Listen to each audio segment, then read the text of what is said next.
is enough said. Happy Friday, Heat Nation! Your boy Ernest here, back with another Miami Heat Talk video. Before we get started, guys, you know what I'm gonna ask. Smash that like button. Don't forget to subscribe. Remember the new challenge. Y'all get me to 5,000 subscribers by November 1st. We're gonna do that $50 giveaway. Now, let's go on another Miami Heat Talk adventure. Now look, we got a game tomorrow against the Charlotte Hornets. Terry Rozier is playing his old team again. It's time to pick it back up, you guys. I understand that game one sucked. I know that loss against the Orlando Magic was embarrassing, but remember, guys, it's only one game.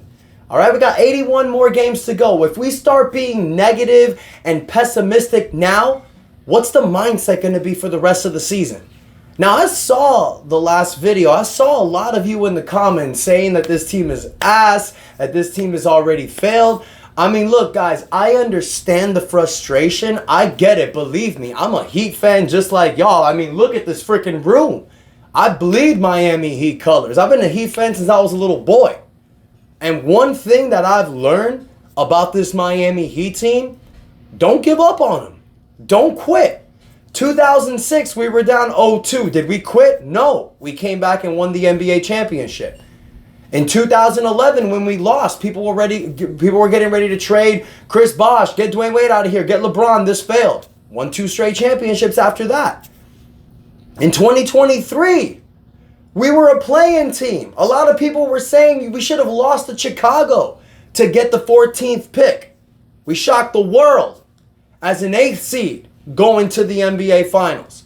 And there's many more examples besides that. But I'm saying this, you guys, because as real Heat fans, and I ain't talking about these bandwagon people that only like us when we're doing good and talk crap about us when we're doing bad. Those are bandwagon fans. I don't even listen to those people. I'm talking about real Heat fans. The Heat fans that stick with this team. I assure you guys, stay positive. This season's going to go a lot better. I truly believe that. But facts are facts. We're 0-1 right now. So when you're 0-1 and you have an embarrassing loss like that, a lot of things are going to come up. A lot of rumors are going to come up. I wanted to talk to you guys about one rumor that recently came out there. Now, this was recently reported at sportingnews.com, but it was picked up by Sports Illustrated earlier today. And what this was stating was the fact, Sporting Good News was reporting the fact that the Boston Celtics may be interested in trading for Kevin Love here with the Miami Heat. I read that 2 days ago, and my initial reaction was, it's a load of crap. Yeah, right. Who would believe that for a second? But then Sports Illustrated reported it, saying how Danny Ainge has always had interest in Kevin Love. Saying that how Kevin Love would actually fit the Boston Celtics culture. Because the fact that they don't have Al Horford and the fact that they have Al Horford and Kristaps Porzingis, one guy who's older, another guy that's injury prone. Give me a second. Sorry, guys. Another guy that's injury prone, Kristaps Porzingis and Al Horford, who's up there in age. Kevin Love would actually be a great fit next to them. And I'm going to read a report that was said on the sportingnews.com. The Celtics could likely get Kevin Love, who is 36 years old, on the cheap. He can space the floor and can facilitate well for a big man and would be a serviceable backup behind aging Al Horford and fragile Porzingis. Miami could send Kevin Love and Josh Richardson to the Boston Celtics for Jaden Springer, Xavier Tillman, and a first-round draft pick in 2026. By then, the Heat will still be rebuilding, and Boston's late-round pick would help marginally. But getting a lottery pick for Love simply doesn't make much sense this late in his career. Last season, Kevin Love averaged about 9 points a game, 6 rebounds, 34.4% from the three-point line for Miami. They could also add 2 younger role players to better fit around Bam Adebayo's timeline. End quote. This is the biggest load of crap I've ever heard in my life. And I really hope Miami Heat fans are not believing that the Miami Heat would actually entertain trading with the Boston Celtics. That's not going to happen. I know I mentioned Danny Ainge earlier in the Boston Celtics. That's because he had interest in Kevin Love years ago. Danny Ainge is not with the Boston Celtics anymore. He's with Utah. But Brad Stevens does have interest in Kevin Love. There have been mutual interest in the past between the Boston Celtics and Kevin Love. Here's the problem. The Boston Celtics and Miami Heat, in my opinion, probably won't make a deal.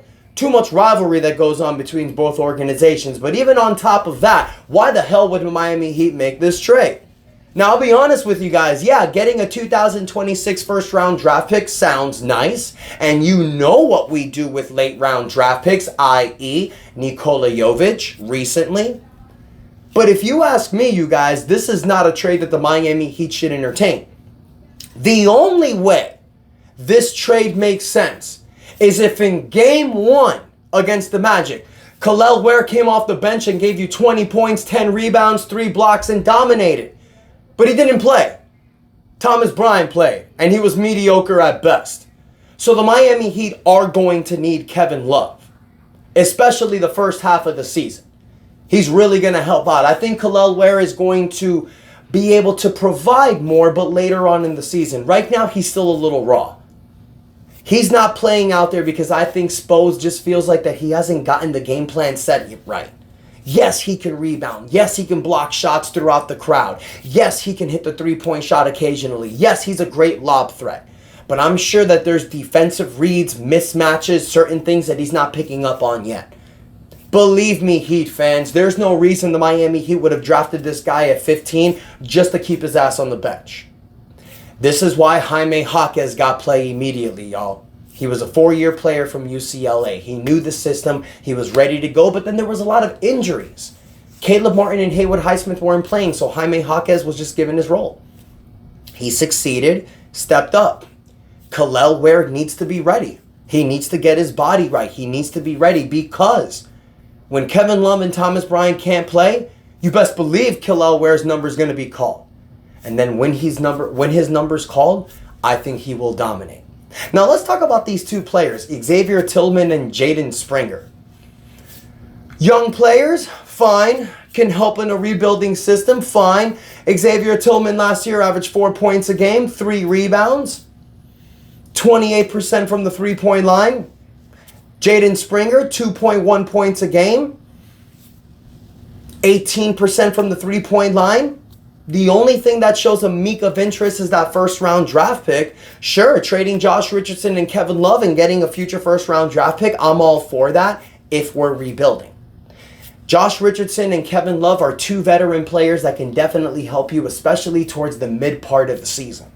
So if you ask me, you guys, 1, this rumor is a bunch of BS, and 2, even if it was true, I don't think the Miami Heat would entertain that offer. Doesn't make any sense, doesn't really work for us. So Heat Nation, I want to hear from you. Do you think that this trade would actually be a good one for the Miami Heat? Or do you think like me, you see something like this crap and you just laugh at it? I'm really curious to hear what you guys think. Let me know in the comments. Also, don't forget to like the video. Don't forget to subscribe to the channel, you guys. We're pushing for 5,000 subscribers. Let me know. Are you guys confident like me, thinking that this one game against the Magic is just a bad game? Or do you think this is actually going to be something that leads us throughout the regular season? Let me know in the comments, you guys. Thank you so much for the support. Until next time, your boy Ernest out. And that is enough said. Yeah, buddy. Happy Friday.